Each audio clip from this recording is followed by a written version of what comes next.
everybody. So another beautiful day today. Today was July 12th, 2025, and we are currently at block height 9,299.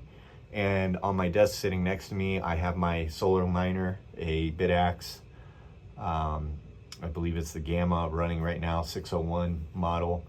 Super cool little solo miner came in this week. I got it set up. Shout out Matthew Cratters and the good folks that support his channel and his community. I was able to watch his video and set this up very, very quickly, very easily. It is lottery mining to a solo pool, a single Bitcoin address, my Bitcoin address.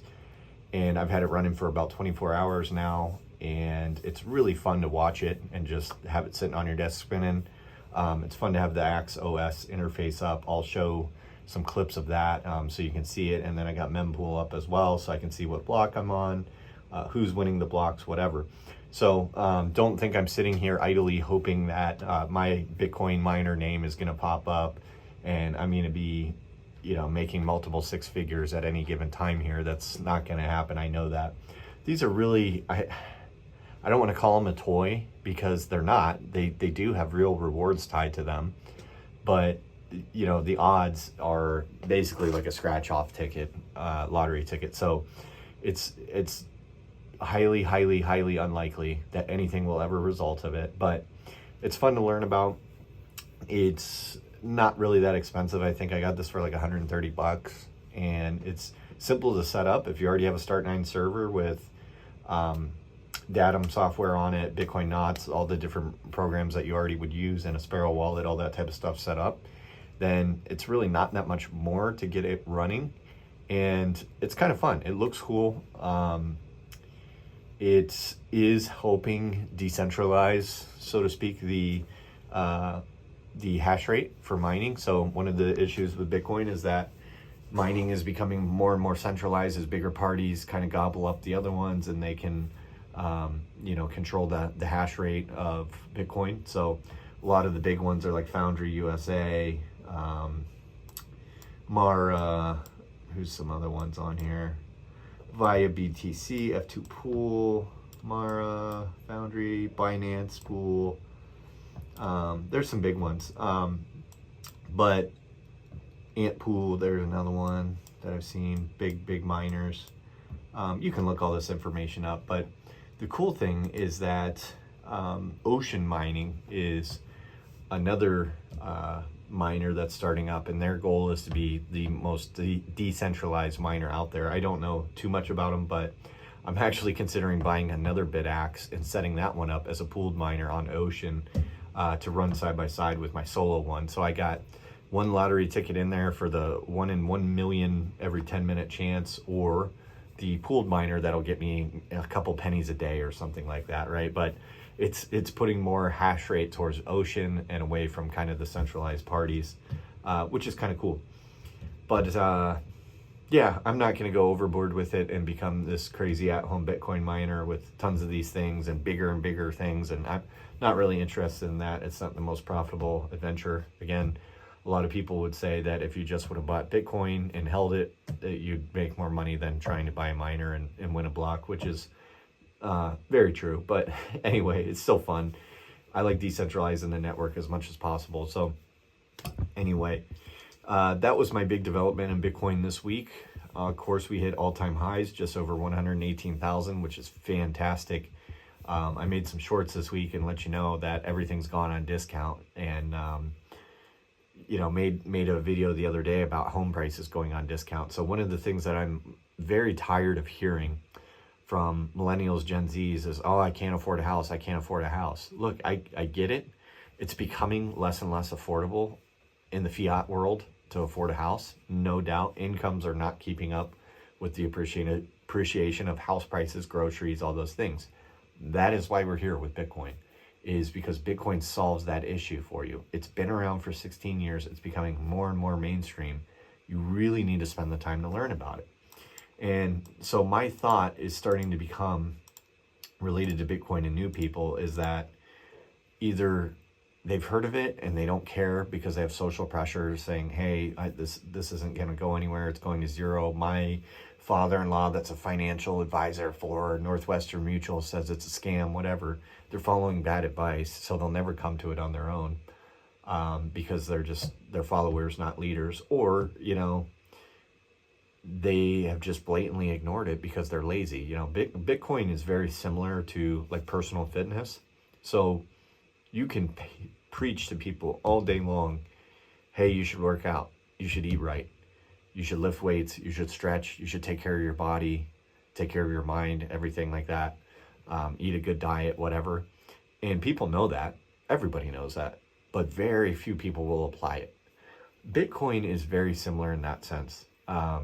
I think people are really starting to recognize that, hey, number goes up is a real thing. It can have an impact for you, meaning you buy it and hold it over time, and it's going to go up and to the right. So now you can buy more things, more stuff, if that's what your end goal is, and protect your savings, do all these great things. But they don't want to take the time to learn how to set up an exchange account, and they're scared to put their card in and link a bank account to it because it seems like, oh no, they're going to get my good money dollars, right? Which we know isn't the good money. They're going to get in my bank account and I'm going to lose all my money, or the exchange is going to get hacked and lose all my money that way, which, yeah, that's happened before. But the danger of getting into Bitcoin has never been lower in its 16-year history. 2025 is probably the safest year so far to get into Bitcoin. So set up an account with a reputable exchange. I recommend Strike. There's a few others that are really good. You can do like Fold and do the debit card deal and buy Bitcoin through them. You could do River. There's non-KYC exchanges that you can go to. Bitcoin Well, I think, is one. Bunch of different stuff. But anyway, I like Strike the most for me. It works the best for me. And start buying some Bitcoin on there, okay? And accumulate it and watch it go up and down and learn about it. Then, while you're doing that, study how to do single signature cold storage. It's the simplest way to get started. I don't want to recommend a ledger, but if you're really non-technical, then do it on a Windows or a Mac computer and use Ledger and do Ledger Live and start that way. As you get comfortable with that and get more advanced, then you can upgrade in software. The thing with Bitcoin is you are the biggest failure point of Bitcoin. So you don't want to jump into doing things that are out of your league. I would not recommend somebody do a multi-sig setup with 2 or 3 cold signers from different brands, different companies on Linux or something like that. I use Linux and it's a little bit more challenging, but not that much. And so I wouldn't recommend that for a newbie because I don't want them screwing something up and losing access to their Bitcoin. I would very much recommend something like a Ledger for somebody that's very uncomfortable. But even better than that, just go with a Trezor, honestly. I don't even know why I said Ledger. Go with the Trezor because they have good software as well. It's very user-friendly, and they have a Bitcoin-only model. So get that one. Don't get the one with all the other crap coins on it. And start with that. Learn the software, download the software, put some in cold storage, and learn that process. And, I would say accumulate on the exchange until you get about 1,000 USD worth of Bitcoin stacked up, and then send that over to your cold storage and feel that experience, and then send it back from your cold storage to your exchange. So you can do, a transaction that way. And then when your wallet is empty, your cold storage wallet is empty, wipe the wallet off your hardware device and then refresh it using your 12 or 24 words. Do the same thing with whatever software you're managing. Wipe the wallet from your software and then refresh it from your 12 or 24 words. And if you do that and you can do those things safely, then you're pretty much set for single sig. And then you're at a point where you could graduate to either a little bit more challenging hardware device to do single sig, like something like a cold card or something like that. And then you could also look up doing like multi-sig storage, 2 of 3 multi-sig storage, that type of stuff. But the other key thing that I forgot with that is always back up your seed phrases on a steel or titanium plate. I recommend titanium. doesn't corrode, and keep it somewhere safe. If you have a significant amount of Bitcoin, you do not want to keep it in your personal residence. You want to keep it away, geographically separated from you and your family. And multi-sig is the safest to keep you and your family safe, because even if somebody wanted to come get it from you, they can't. They physically cannot, because you only have one key, maybe if with you, maybe none, and you need 2 of 3. So if they're geographically separated, they're not going to be able to do anything. They would have to take you place to place to place to sign these transactions to send any of the Bitcoin out. So multi-sig is really the pinnacle of where you need to be as a Bitcoiner, I believe. And if you're none of this is making sense to you, then don't worry about it. You just need to study more. I personally think that in the future, a lot of people will not do layer 1 transactions, which is what I'm talking about here, where you move money from exchange to a cold storage wallet, cold storage Bitcoin address with a hardware wallet. I don't think most people will do that. I think employers and individuals will have custodial Bitcoin on exchanges and things like that. Exchanges will become like the new banks, like the new JP Morgan, whatever. Like Strike will be a bank. You'll have an account with them. Your employer will make a deposit of Bitcoin into that account, and you'll spend it through a Lightning wallet, all on layer 2, which is pretty easy. You don't custody it. You don't do anything. So the risks in that are you're not getting the true benefit of Bitcoin, which is being the sole bearer of the asset. You have counterparty risk with Strike being the custodian of the actual, keys to the Bitcoin. And so there's a little bit of risk to that. But at this point, if people aren't accumulating Bitcoin now and they're not making these transactions on the base layer, there's only going to be so much time that they're able to do that. And the horizon is closing every day as more and more people buy up the Bitcoin that's available, the little bit amount that's available, and more of it is getting mined. So something to think about anyway. I really encourage you to learn this stuff. But again, it's kind of like fitness. You can't just preach to people all day that they need to work out. Everybody knows it, but very few do it and stay committed to it. Bitcoin is very similar in that regard, is that everybody knows there's something wrong with the dollar. There's something wrong with banks being able to shut off your account and tell you you can't spend. There's something wrong with the fact that you can't walk to a bank and withdraw as much cash as you want. Try going to a bank and saying, I want $20,000, $30,000. They're not even going to have it. And they're probably not going to let you have it, even if you sign the paperwork and beg and plead and whatever. They might, but it just depends on your bank. But that's ridiculous. It's your money. You worked for it. You deserve to have it, whether you want it in cash or digitally or however you want. It's your money. So people know there's something wrong with the money. People are starting to realize that Bitcoin is probably a solution, an alternative to that. But people are not choosing to do the work that it takes to learn Bitcoin.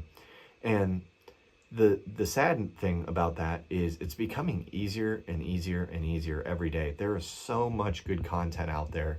Matthew Cratter's Bitcoin University, that's a personal favorite of mine. BTC Sessions, Ben, he does really, really great hands-on videos. I mean, it's literally point and click. Here's what you do, step by step by step by step, hours long, detailed content, so you don't make any mistakes. You got Southern Bitcoiners, another really good one. I'm trying to think. There's way more. There's dozens more that I can't name, but there's so much. Just start researching what you need help with and learn that little detailed piece of it. And watch 2-3 videos on it and watch it over and over again. And then start practicing yourself. You can move, 10 Satoshis around just to learn the transactions. And that's probably a really good place to start. Before you move $1,000 worth, move $10 worth and figure that out first. It's the same exact way, regardless of how much you're moving. So once you do it a couple times, you realize how simple, how easy it is. You get your transactions confirmed. You verify how that works. You can see your transactions on the blockchain. It's absolutely incredible. It's really fun. And they're there forever. So any transaction that you've ever done on the blockchain is there until infinity, until the end of Bitcoin, whenever that'll be. So anyway, I hope you spent some time with your family, spent some time outside, increase your Bitcoin knowledge. Again, this week, there's a lot of things to celebrate. Bitcoin at all-time highs. My personal Bitcoin solo miner setup was really fun to do, and I'm grateful for a lot of resources out there that help us newbies kind of learn it and figure that out, because it can be a little bit intimidating. But that's, again, one of the greatest things about the Bitcoin community is everybody is very productive and wants to produce more than they consume, and they also want to help other people, and they're honest people usually. I haven't really found too many unhonest actors, at least on the smaller scale. The wealthy VCs and stuff like that, of course, they're going to have some corruption built into that. But the day-to-day Bitcoiners, everyday people, are just people that are very helpful, very caring, and they look out for each other. And the most beautiful thing about when Bitcoin rises is the tide rises with all of us together. When the money printer goes off, it's being funneled to certain people, certain agendas, certain things. Never to you, hardly ever. We got the stimmy checks, some of us did anyway. That wasn't really great, and now we're paying the price for that today with inflation. But the money printer hurts us all. The price appreciation in Bitcoin raises the tide for all of us. All of our expenses just went down together. So regardless of how much Bitcoin you had, it all goes up and down at the same rate. So yeah, Saylor got a lot wealthier this weekend, which is awesome. Good for him. But all of us that are holding and didn't sell are doing pretty good as well. So yeah, I'm going to wrap it up at that. This was kind of a long one. If you're still watching, thank you for being here, and I'll see you in the next one.